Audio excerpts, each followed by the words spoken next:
Programa Cultura Geral. Apoio Faculdades Milton Campos. Venha ser referência. Estude com quem já é.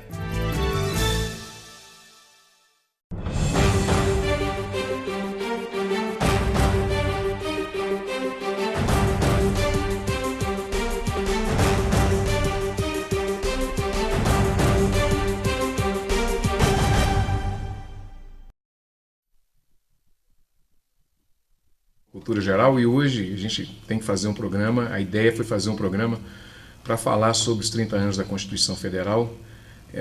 A gente precisa tratar desse tema, tratar desse assunto e tratar dessas coisas que são garantias fundamentais, né? E custou tão caro para a sociedade brasileira, principalmente no momento eleitoral que a gente tem vivido aí, polos e mais polos de resistência, não só políticas, mas também uma eleição muito de combate, né? E nesse momento a gente precisa discutir o que é a Constituição, a importância que tem o processo constitucional na nossa sociedade e torcer para que nós não percamos esse caminho que foi muito doloroso para poder conquistar. Sejam todos bem-vindos nessa sala de bate-papo. Hoje a gente está recebendo aqui meu amigo Flávio Bozon. Seja muito bem-vindo, é um prazer te receber mais uma vez. E é muito importante, né, Flávio, que a gente trate desse assunto, né? Pois é, Betão, prazer todo meu. Eu agradeço sempre o convite por estar aqui presente, podendo, né, dialogar aí com a população. E a pauta extremamente importante, né, essa questão dos 30 anos da Constituição. E ela se faz muito pertinente, principalmente porque, né, não sei se isso vai se concretizar ou não, mas após as eleições de ontem, o que nós tivemos é que os dois nomes que foram para o segundo turno já deixaram entender que poderiam, de alguma forma, rever a Constituição, assim, trazendo um novo texto constitucional, como se isso fosse algo normal, como se isso não configurasse uma ruptura, como se isso não configurasse o rompimento do paradigma constitucional social que nós estabelecemos em 88. Né? Então, acho que é importante, né, nesse momento em que a nossa Constituição se torna balzaquiana, né, que nós possamos levar ao conhecimento da sociedade toda, como geral, a sua importância e a necessidade de que venham outros 30 anos, né, dessa Constituição aí posta. Nós não podemos ficar pendurados numa brocha, não, né? De jeito nenhum. Isso é muito perigoso institucionalmente. Doutor Rafael, seja muito bem-vindo. É um prazer te receber aqui pela primeira vez, né, aqui no programa. E é uma satisfação muito grande. Eu acho que é muito pertinente e muito importante tratar desse assunto, né? Ok, mais uma vez é um prazer estar aqui, né? Primeira vez que eu venho aqui no programa, espero poder contribuir para o debate. Realmente o tema que foi proposto, ele é muito importante, afinal de contas, no momento em que nós estamos aqui tratando os 30 anos da Constituição, é um momento que nós temos que fazer uma reflexão do que foram esses 30 anos, né? Tentar identificar quais das propostas, quais das imposições que a Constituição buscou ali fazer no 88, no movimento de mudança, né, da saída da ditadura, e perceber se o que de fato foi feito e, melhor, perceber o que foi proposto que talvez está sendo colocado em xeque hoje. O que foi apresentado pelo Dr. Flávio, isso é muito importante, porque hoje nós estamos vivenciando uma polarização muito grande na política e essa polarização ela passa justamente pelo questionamento da Constituição. Tá certo? E ao questioná-la, nós estamos ali correndo sério risco de, às vezes, em dadas medidas, perder conquistas que foram feitas com muita luta, com muito sofrimento nos últimos anos no Brasil, da política brasileira, conquistas da sociedade que são muito importantes. Por isso eu agradeço mais uma vez o convite para estar aqui hoje discutindo um assunto tão importante quanto este. Bárbara, eu te coloquei numa fria, mas eu coloquei consciente, porque eu sou meio perverso, né? Eu te coloquei nisso porque a ideia de ter uma pessoa que está fora desse circuito assim e que está vendo todo esse processo passar como um furacão, dá bem a ideia para a gente que vai conversar sobre esse assunto aqui do que o telespectador, na sua grande maioria, as pessoas que estão do lado de lá, possa estar sentindo, né? Como é que você vê tudo isso? Isso te traz algum receio, algum medo? Essa pauta da Constituição eu achei interessante porque eu, como leiga, né, a gente ouve muito falar na escola, mas sempre por alto, então a gente não sabe do que se trata realmente. A gente escuta muito as pessoas falarem, não, tem que rever a Constituição. Mas até onde, por que essa pessoa está falando isso? Porque, assim como muitas leis, vai tudo muito de interpretação. E às vezes pessoas de fora interpretam do jeito que bem entendem e querem ter aquilo como verdade. Então é muito importante terem duas pessoas que são entendidas do assunto, debatendo sobre isso. Eu acho que para mim vai ser um aprendizado e tanto, né? Agora deixa eu te perguntar, como é que é ver as pessoas, por exemplo, opinando em coisas que tecnicamente ela não tem? Não é capacidade, ela tem um senso comum, mas ela não tem, tecnicamente, possibilidade de criar um norte naquele sentido. Como é que você vê isso, por exemplo, com relativização de direitos? Mulher, por exemplo, eu sei que é uma menina que é ativista, eu sei disso e tudo. Como é que você vê isso, principalmente nas redes sociais, assim? Essa quantidade de mestre em... Bom, eu sou totalmente leiga. Inclusive, eu prefiro, muitas vezes, em algumas discussões, ficar até calada, porque realmente o meu entendimento é muito simples, assim. Claro que eu sempre tento ler alguma coisa, acompanho alguns jornais, algumas leituras, mas a gente também, hoje em dia, está muito bombardeado de fake news. Justamente algumas pessoas que pegam uns pontos e tomam aquilo como uma proporção muito grande. Então, a gente vendo isso, né, o que eu tô sentindo é que tá todo mundo criando um ódio, tomando uma posição que às vezes não faz nem sentido, explica alguma coisa que às vezes a pessoa falou alguma coisa afirmando que o candidato fez isso ou fez aquilo, mas não tem embasamento nenhum. É baseado em algumas especulações às vezes. Então, é muito complicado. Nós estamos vendo vários entendidos do assunto, mas que, na verdade, não são. Né? Tá todo mundo meio que sem norte, né? Todo mundo. Ozon, qual é o risco que nós temos para a democracia brasileira quando se fala em mexer nas nossas garantias fundamentais e nos princípios constitucionais? Lembrando que a gente já tem mais emenda, quase mais emenda do que a própria Constituição. Olha...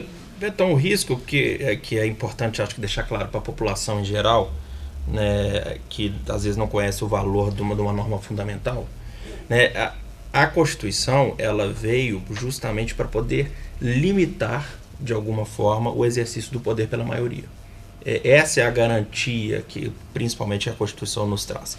Então, não é absolutamente saudável para o processo democrático. Qualquer um pretendente a ocupar o posto venha dizer que ela precisa ser revista e ser convocada e ser feita de acordo com as vontades da maioria momentânea, uma maioria que vai se estabelecer já nas eleições de ontem, complementando-se com o segundo turno no dia 28. Né? Isso não condiz com a natureza de uma carta constitucional. Né? Então esse é o risco que a gente pode querer, que a gente pode porventura estar correndo, né, com esse posicionamento. Né, e isso nós temos que evitar. Agora, é evidente que nossa Constituição tem alguns defeitos. Talvez o mais grave deles seja o excesso de normas. Não precisava ter tanta regulamentação, tentar se espizinhar nos fatos menores da vida de uma nação. Né, daí porque tenhamos, né, mais de 100 emendas. Talvez seja a explicação. Mas o que é mais importante é a espinha dorsal do texto constitucional. A espinha dorsal da nossa Constituição, que é o resultado de um processo doloroso, como foi bem colocado pelo Rafael, né? Mas é um processo histórico que culminou na sedimentação do anseio da nação de assegurar bem-estar social, liberdade, democracia, direitos e garantias fundamentais. Essa espinha dorsal da Constituição ela continua intacta e espero que fique intacta. Né? Do contrário, nós não teremos um Estado democrático de direito como pretendíamos em 88. Né? Se quer fazer uma nova Constituição, né, é um novo tipo de Estado, é um processo revolucionário, um rompimento total daquilo que que a gente sedimentou em 1988. Rafael, há algum perigo eminente assim, quando se fala nessa ruptura? É interessante pensar, assim, para responder essa pergunta, até um pouco do que você mencionou, Betão, sobre o que nós estamos ali correndo risco de perder. Perceba que quando nós enxergamos esses discursos que estão questionando é necessário fazer uma reforma da Constituição, é necessário uma nova Constituinte, esses discursos eles não entram exatamente naquilo que se pretende modificar. Parece que o que se busca é explorar um sentimento de insatisfação da população com questões de pobreza, questões de insegurança, questões essas que são comuns às últimas décadas e que certamente irão ser um problema que a sociedade brasileira terá que enfrentar nas próximas décadas, tá certo? Mas como nós temos aqui hoje uma enxurrada de informações, isso está sendo explorado de uma maneira mais forte e busca-se apresentar o seguinte cenário: olha, para poder melhorar isso, nós precisamos, dentre de várias outras propostas que são apresentadas, ora radicais, ora não, mas entre elas nós precisamos mexer na Constituição. E a pergunta que você me fez, se há algum perigo iminente nisso. Perceba que quando eu busco criar uma nova constituinte, quando eu busco criar esse discurso, é porque eu estou indicando o seguinte, que as ferramentas que estão presentes hoje não são suficientes para fazer as reformas que nós queremos. Ocorre que a Constituição ela já permite diversas ferramentas para se modificar todo o texto. Corrigindo, não todo o texto. Nós temos essa espinha dorsal que é protegida. Por que então, ao invés de se fazer uma Constituinte, não se busca os meios já existentes na Constituição para se fazer as reformas que se julgam necessárias? Quando se apresenta a ideia de que o objetivo é uma nova Constituinte, passa-se a sensação, porque isso não está sendo dito expressamente, mas passa-se a sensação que há um interesse de se modificar justamente essa espinha dorsal que está protegida pelas chamadas cláusulas pétreas, digamos assim, são intituladas cláusulas pétreas. E uma vez que você busca, por meio dessa nova Constituinte, atacar essa espinha dorsal, nós estamos quase que dando uma carta branca para aqueles que irão modificar, para remover diversas garantias, diversos direitos que foram conquistados ao longo do tempo. E nós percebemos ao longo dos últimos meses, dos últimos anos, que já se buscou fazer um pouco disso, certo? Na própria questão, não entrando aqui muito no mérito, se é possível ou não fazer a condenação, o início da pena antes do trânsito em julgado, nós tivemos uma clara relativização, tá certo, de quando que se pode iniciar uma pena. Repito, não estou aqui dizendo se está certo ou se está correto, ou se está errado. A questão é, já está se atacando essa espinha dorsal. Imagina-se então num ambiente no qual, em tese, haveria uma carta branca para se fazer isso. Então o risco que eu observo com essa eventual constituinte é realmente haver uma ruptura grave o suficiente para se perder garantias que foram arduamente conquistadas ao longo dos últimos anos. Ô Bárbara, como é que você transita dentro dessa liberdade? Você já nasceu num país democrático. Como é que você transita dentro dessa liberdade e como é que você vê essa referência autoritária que a gente tem, que está sempre buscando aqui um mundo retrô, né? As pessoas estão sempre olhando para trás, falando naquela época que era melhor, naquela época era bom e tal. Como que é transitar dentro dessa coisa assim? Igual você mesmo falou. A sua geração está sabendo lidar com essa liberdade? Bom, talvez. Eu falo que assim, a gente nasceu livre, né? Eu acho que a minha geração, a geração de vocês, talvez algumas pessoas presenciaram um pouco do que foi a ditadura, uma repressão, que eu não passei por isso, mas depois de muitos anos a gente percebe que essa liberdade não é bem assim, justamente por causa disso, porque o tempo todo vem se referenciando ao passado, seja através da cultura que, né, assim, tem o machismo bem entranhado, em algumas vezes até imperceptível, ou através de situações mesmo, né? Nossa, mas na época da ditadura foi conseguido muita coisa. Então, realmente, eu acho que essa referência nos limita um pouco. Você tem a liberdade, você tem o direito, mas, ao mesmo tempo, ele é podado. De forma que a gente vê algumas coisas acontecendo, igual aconteceu com a Marielle. Que liberdade foi essa? Que ela começou a lutar pelos direitos, pelo que ela acredita, independente se você acredita ou não no que ela estava pregando, pelo que ela estava lutando, ela não poderia ter sido morta, né? Tiraram o direito dela de viver, de lutar pelo que ela quer. Então isso não é liberdade. Então a gente vive num mundo, né, que o tempo todo está ali. Você tem a sua liberdade, mas ao mesmo tempo você tem que tomar muito cuidado. Liberdade vigiada. Vigiada.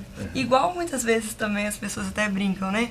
Às vezes a gente é preso dentro da própria casa, falando de situações de violência, né? Você começa a ter que colocar alarme, você coloca uma grade, aí parece que você está dentro de uma prisão. Mas ao mesmo tempo você que é o livre. Então é um pouco contraditório, desculpa. Bozon, como é que transita dentro dessa liberdade? Essa pergunta eu acho que é muito importante, essa essa fala sua e do Rafael também, o povo brasileiro não está sabendo lidar, que tem um histórico, né, de ditatorial, tem um histórico já de líder, tem que ter um líder, sempre tem que ter alguém para poder guiar ali tudo. Como é que é transitar dentro de um processo democrático com essa liberdade e se a gente está sabendo lidar com essa liberdade? Pois é, Betão. Eu acho que no primeiro momento, assim, que eu poderia fazer uma crítica absoluta, que eu acho que não tem como se fazer um paralelo entre a situação atual e a situação, né, nos anos 60 e nos anos 70. Né? É absolutamente diferente a realidade de um e de outro. E não tem como dizer que lá foi mais eficaz, hoje é menos eficaz, e lá era pior, hoje é melhor. São situações absolutamente distintas. E essa comparação ela não é saudável para o processo democrático que vivemos atualmente.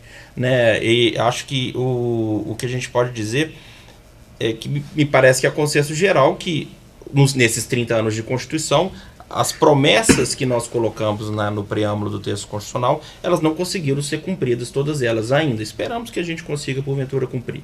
Mas não voltando aos anos digamos assim, de autoritarismo, que a gente vai conseguir resolver esses problemas.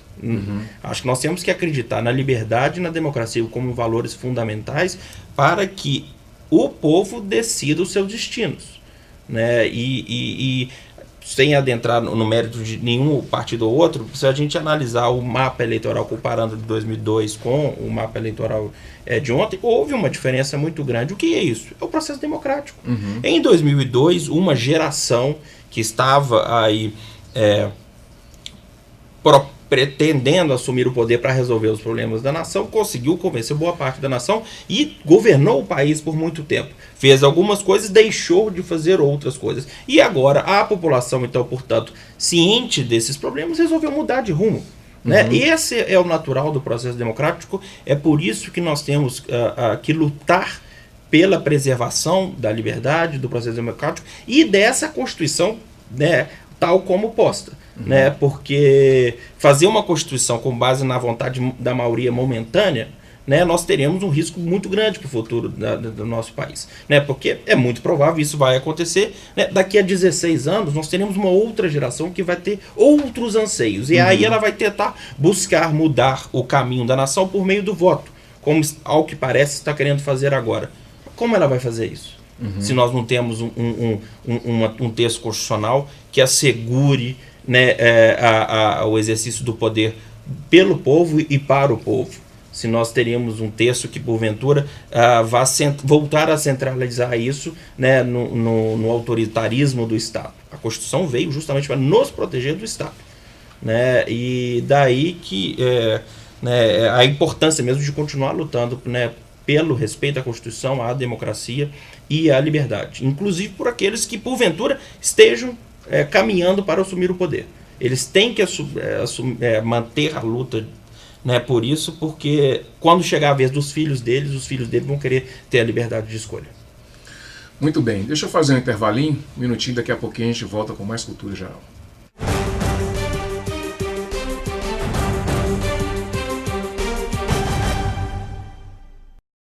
Programa Cultura Geral. Apoio Faculdades Milton Campos. Venha ser referência. Estude com quem já é.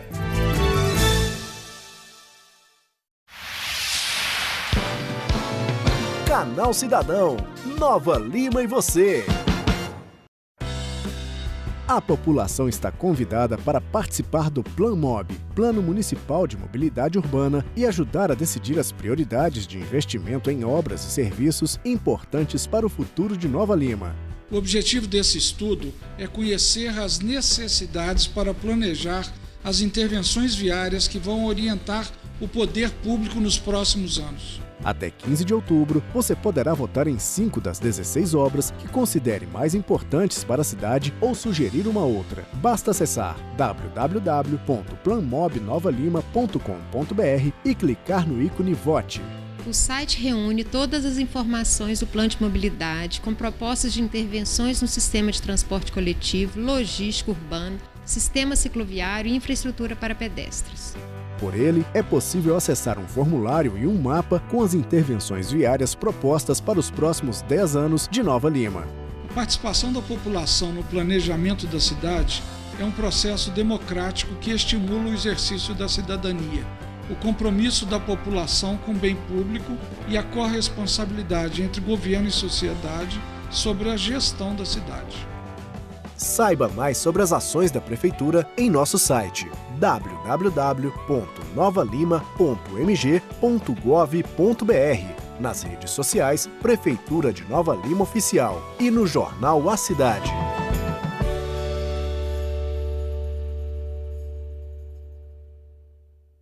Programa Cultura Geral. Apoio Faculdades Milton Campos. Venha ser referência. Estude com quem já é.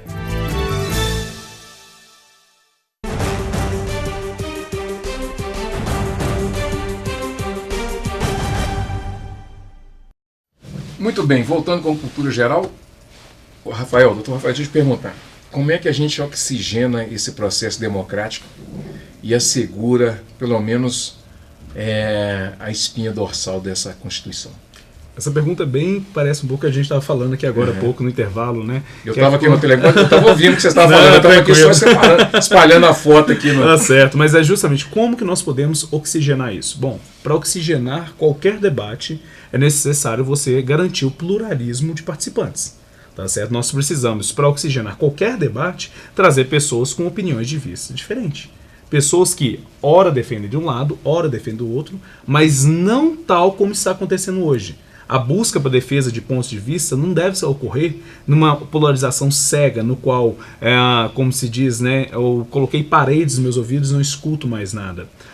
Então, qual que seria essa resposta? É você garantir, criar um espaço de participação pública. Isso é um dos pontos principais para oxigenar esse debate. E como que se cria esse espaço de participação pública? Isso passa pela educação no direito. Há que se ensinar às pessoas, cidadãos, todos nós, temos que ter conhecimentos mínimos de direito. E esse conhecimento mínimo passa tanto pelo reconhecimento do que se tem de direito, olha, estes são seus direitos fundamentais. O trabalhador está lá na empresa, olha, esses são seus direitos mínimos. Você está fazendo uma compra, você tem que ter ideia mínima, olha, eu tenho pelo menos essas garantias. E da mesma forma, eu tenho esses deveres. Eu preciso de ter tais condutas que devem ser respeitosas ao meu próximo. Para viver em sociedade, eu tenho que observar determinados limites. E da mesma forma, há que se reconhecer como que esses direitos foram conquistados, para que eles não sejam entregues de bandeja, para que não se esqueça, digamos assim, todo o processo que passou, que a sociedade teve que enfrentar para conquistar esses direitos. E da mesma forma, reconhecendo esse processo, para que a gente não caia novamente nesse ciclo de, muitas vezes, voltar a governos que acabam restringindo esses direitos. Mas então, voltando, retomando a pergunta, como oxigenar? É exatamente assim, garantindo a liberdade de expressão, garantindo a participação do máximo de pessoas possíveis e garantindo ferramentas que tornem essa participação efetiva. Aqui eu já deixo até, levantar a bola para o Flávio falar mais à frente, que é um dos temas que ele já estudou, né? Como garantir essa liberdade de expressão, mas é justamente isso. Nós precisamos então de garantir que as pessoas sejam capacitadas para discutir e que tenham espaços para se garantir, para se discutir. E ao fazer isso, elas serão capazes de, ao perceber a importância dessa espinha dorsal, buscar meios para protegê-la. Ô Bárbara, essa dificuldade que a gente tem, você acha que é cultural? Assim, porque você fez arquitetura, possivelmente você viu muita coisa ligada à cultura também, principalmente ligada à construção e à arte, né? Sim. Você acha que essa falta de diálogo que a gente está tendo, está todo mundo gritando demais e conversando pouco, passa por aí, por esse processo cultural, essa coisa, essa massificação de informações, essa coisa? Com certeza. E pela falta de informação, né? Mais do que nunca, falta muito de excesso, mas é vazio, né? Muitas vezes. Igual realmente a gente estava conversando, esse estudo, né? Desde cedo, a gente aprende muito superficialmente. A gente aprende um pouco da história, do que foi, mas a gente não consegue entender a essência. A Constituição mesmo, a gente sabe que existe, mas o que acontece? Aí depois, mais pra frente, você começa a ter um contato aí na vida adulta, geralmente, né? Igual na situação de hoje. Eu acho que todo brasileiro começou a ter um contato direto na hora que sentiu na pele a crise. E aí começou a ficar esperto. Mas aí como não tem, a maioria não tem nenhum conhecimento embasado, começa a criticar, a questionar, a brigar por coisas sem fundamento, sem saber por que ele está brigando, né? Assim, não, isso não está certo, mas por que não está certo? De onde você tirou isso? O que diz que está certo ou não? Existe, igual vocês estão explicando aqui, né? A Constituição que ajuda a direcionar, porque o certo e errado também ainda é relativo, né? A gente sempre ouve falar isso, que tudo tem que ter um estudo, tem que ter uma interpretação, tem que ter uma base para isso. Se não tiver uma base, né, que pelo visto a Constituição assegura isso, né, não tem como. E aí você não sabe o que você está falando, né? Bozão, você que fez esse estudo aí que o Rafael falou, onde é que nós estamos com a dialética? Como é que a gente pode trabalhar a dialética nesse contexto de liberdade de expressão, de medo de perda de garantias constitucionais, de toda essa insegurança jurídica que a gente tem vivido? Eu acho que... Eu fiz a pergunta para ele deu uma olhada para mim e falei, deixa eu emendar essa pergunta de novo. Eu acho que o maior problema que nós temos não é nem, talvez hoje em dia, a liberdade de expressão. Eu acho que é a capacidade de ouvir. Tá todo mundo falando, mas não está conseguindo ouvir. Não está tendo mínima condições ou até humildade de saber ouvir o que o outro lado tem a dizer. E infelizmente isso não me parece seja um fenômeno brasileiro. Eu acho que é um fenômeno até mundial. As razões sociológicas e filosóficas pelas quais a gente chegou a esse ponto, eu confesso que vamos ter que ler aí um sociólogo daqui uns 20, 30 anos que vai poder ter condições de fazer um retrato mais adequado. Mas é de fato preocupante, porque nós chegamos talvez no auge da liberdade de expressão individualmente falando.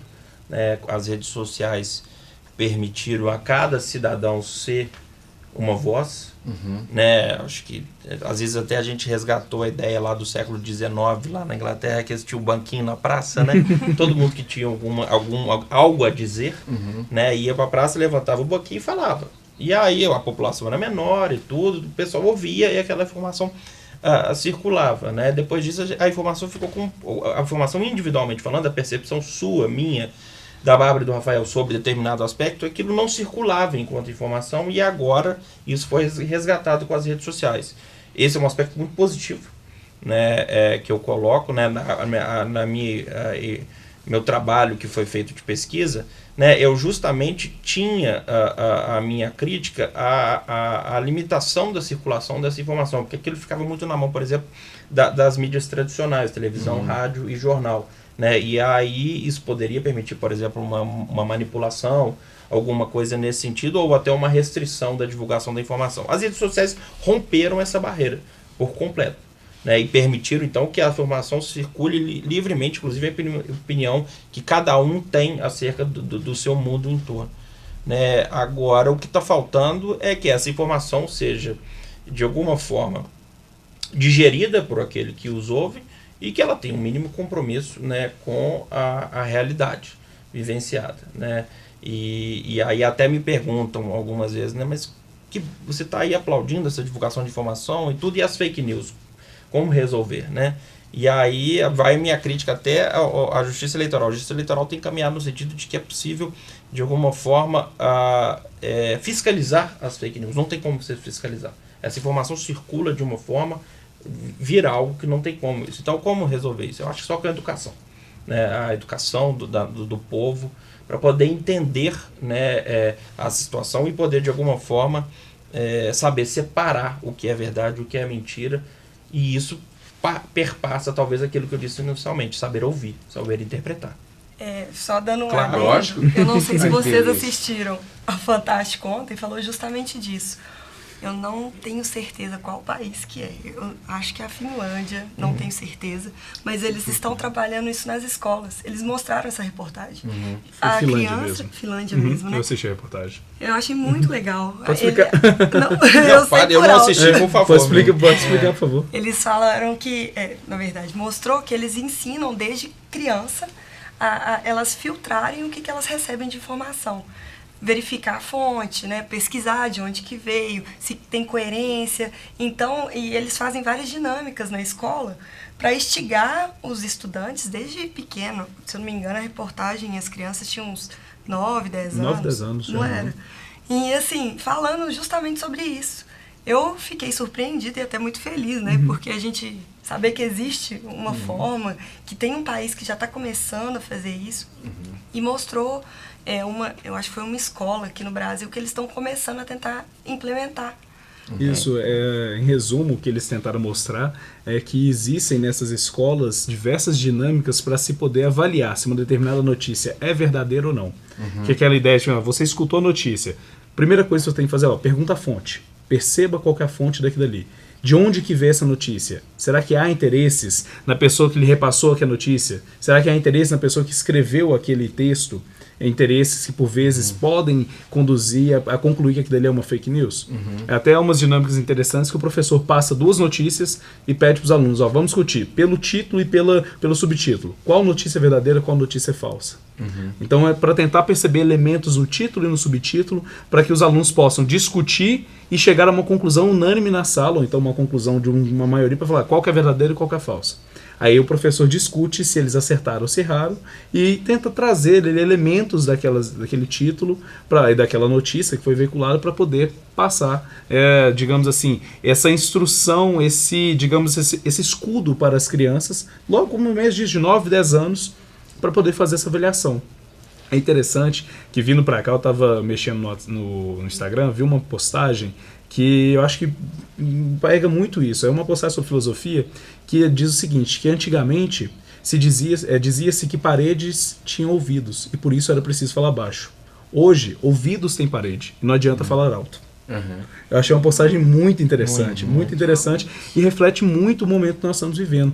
Teve uma publicação hoje de manhã também, no Estadão, se não me engano, no Folha de São Paulo, mas acho que foi no Estadão, e eu até peço aqui, né, a falha de fazer referência ao que foi dito, ao livro, mas não me lembro do autor, nem do repórter.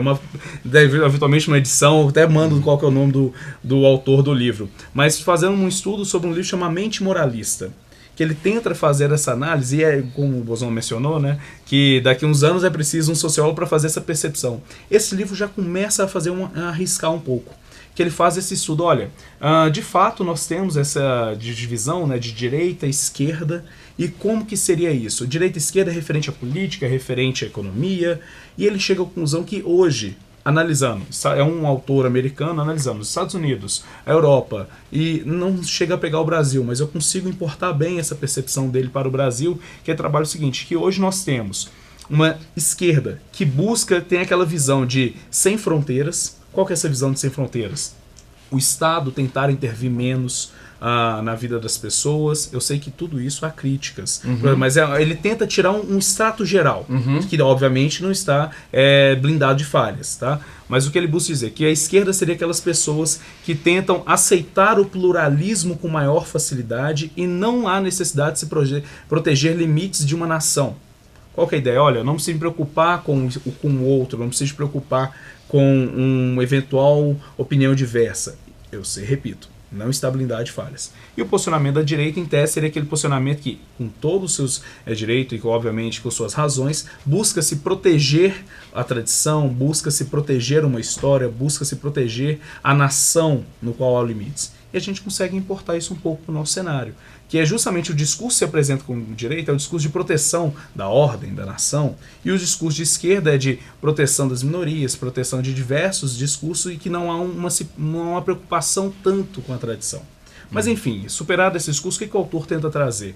Que o problema hoje é justamente o fato de que as pessoas, os interlocutores, quando antes se deparava com uma opinião diversa, ele tinha no máximo ódio daquela opinião diversa, e o ódio, ele é, digamos assim, ele é superável, porque quando se tem ódio, você ainda escuta a pessoa, você tem ódio porque aquela pessoa te trouxe argumentos que muitas vezes te colocam em xeque, e você se sente desconfortável com aquilo, e ao se sentir desconfortável, você, por vezes, repensa o que você está dizendo. Hoje, em diversos países que foram estudados, o que se tem pelo adversário é a repulsa. E quando você tem a repulsa, você sequer escuta o que o outro está dizendo. tá certo? E ao fazer isso, você acaba inviabilizando qualquer forma de diálogo. É uma percepção bem interessante, deixa uma mente moralista. Bozão, pra gente encerrar, nós não estamos entendendo nada? Absolutamente perdidos. Absolutamente perdidos, né? Isso surpreendeu tudo. Acho que não só nós, o Instituto de Pesquisas também, né? O que a gente viu hoje foi absolutamente surpreendente, né? Pegamos todos de surpresa. Nós vimos, por exemplo, candidatos que optaram por exemplo, mídias tradicionais, que acabaram não conseguindo êxito. Alguns outros que tinham segundos de campanha e redes sociais tiveram votação estrondosa, né? Os candidatos estão perdidos, nós eleitores estamos um pouco perdidos. A maioria das pessoas mudou de voto na 10ª hora, na hora de decidiu na hora da cabine, né? Em quem votar, né? Eu acho que é a questão mesmo da modernidade líquida lá do Bauman, né? Que nós estamos vivendo mesmo.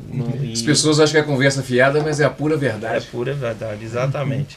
Né? E que tenhamos, né, na Constituição, na espinha dorsal da Constituição, né, aquela corda que nos serve de guia, né, para esse caminho escuro que nós estamos trilhando, né? A Constituição é essa corda que vai nos assegurar que nós não nos percamos aí, né, nos labirintos e não caímos num buraco sem fundo. Buraco negro. Bom, gente, chegamos ao final do programa Cultura Geral. Muito obrigado por participar do programa junto com a gente. Amanhã, 2 temas muito importantes. Amanhã nós vamos falar um pouco de câncer de mama, né? Nós estamos no mês de outubro. E vamos falar também do resultado das eleições 2018. Um grande abraço e até amanhã, se Deus quiser.